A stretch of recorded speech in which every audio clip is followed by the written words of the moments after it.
Assalamu alaikum students, hope you all are fine. Student, yesterday we have studied the application of a hydraulic system and that is the hydraulic jack system. कल हमने hydraulic Jack system के बारे में पढ़ा था. आज हम उसकी सेकंड एप्लीकेशन ब्रेक सिस्टम पढ़ेंगे एंड ये आपकी बुक्स का पेज नंबर 105 है. जनरल साइंस की बुक्स का पेज नंबर 105 है. ओके, ब्रेक सिस्टम जो गाड़ियों के अंदर ब्रेक सिस्टम होता है, ठीक है, पैडल के ऊपर आप पाँव रखते हैं और उसे गाड़ी जो सी है थोड़ी देर के बाद रुक जाती है. वो पूरा ब्रेक सिस्टम इंटरनली कैसे होता है, कैसे वर्क करता है, वो सारा आज हम पूरा डिटेल से पढ़ेंगे.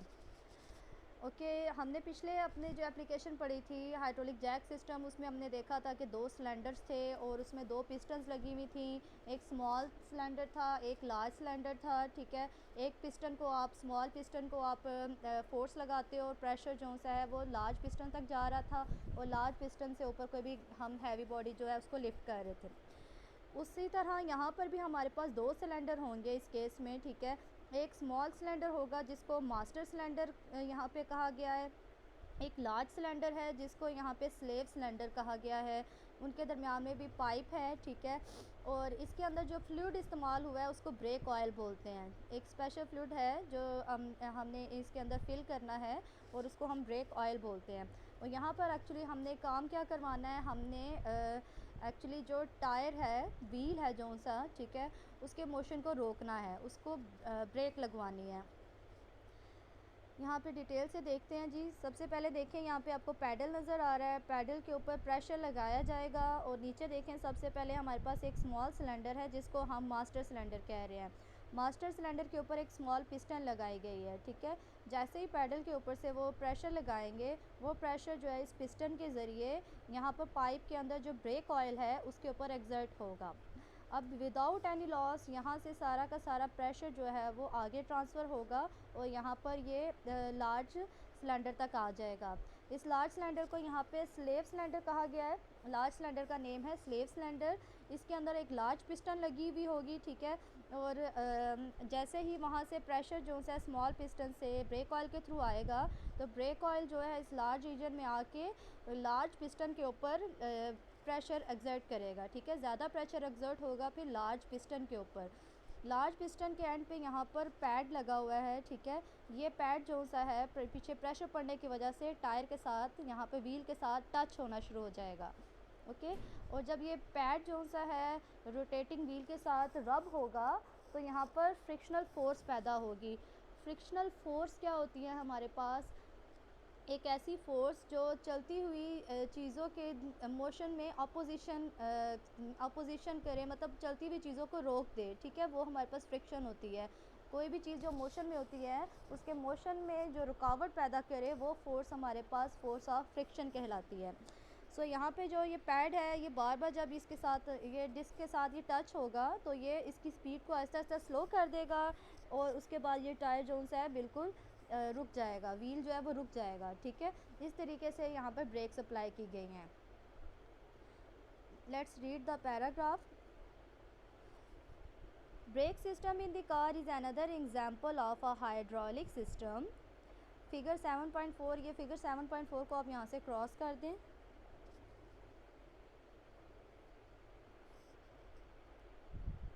इसकी ज़रूरत नहीं है, आप लॉन्ग जब करेंगे तो ऊपर से स्टार्ट करेंगे.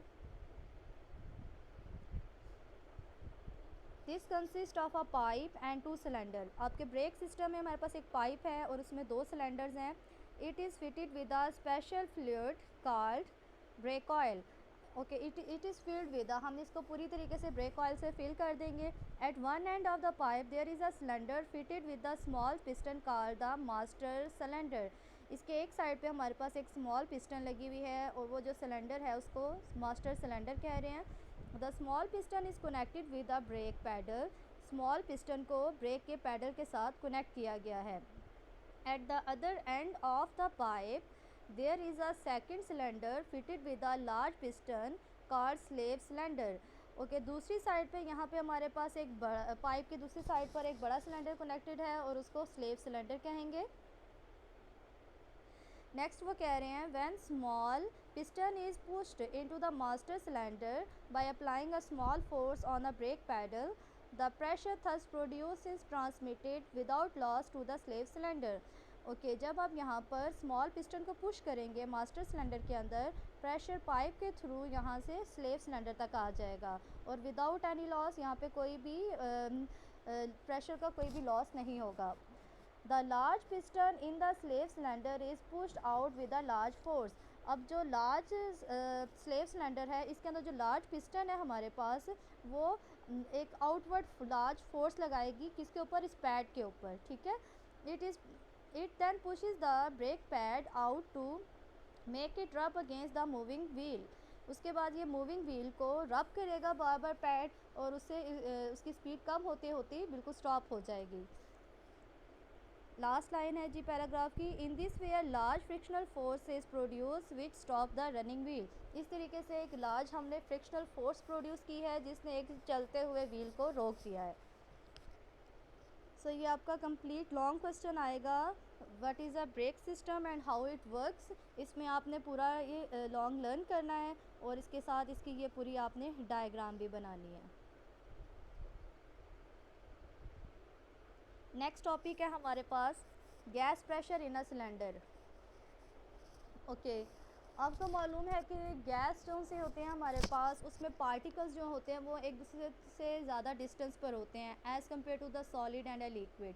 सॉलिड में हमारे पास पार्टिकल्स एक दूसरे के बहुत ज़्यादा क्लोजली पैक्ड होते हैं, लिक्विड में हमारे पास पार्टिकल्स के दरमियान में डिस्टेंस थोड़ा ज़्यादा होता है एज़ कम्पेयर टू सॉलिड, और गैस में हमारे पास बहुत वाइड डिस्टेंस होता है पार्टिकल्स के दरमियान में, ठीक है, as compare to the solid and the liquid.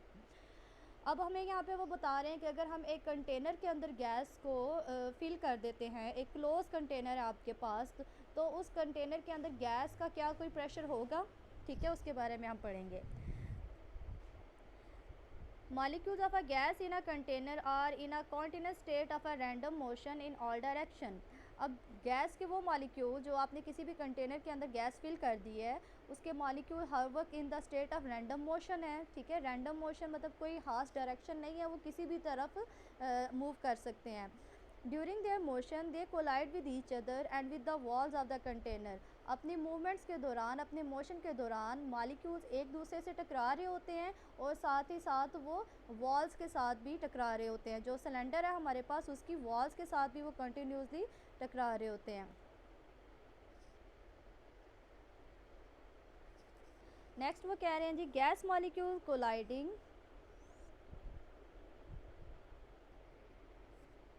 Okay जी, during their motion they collide with each other and with the walls of the container.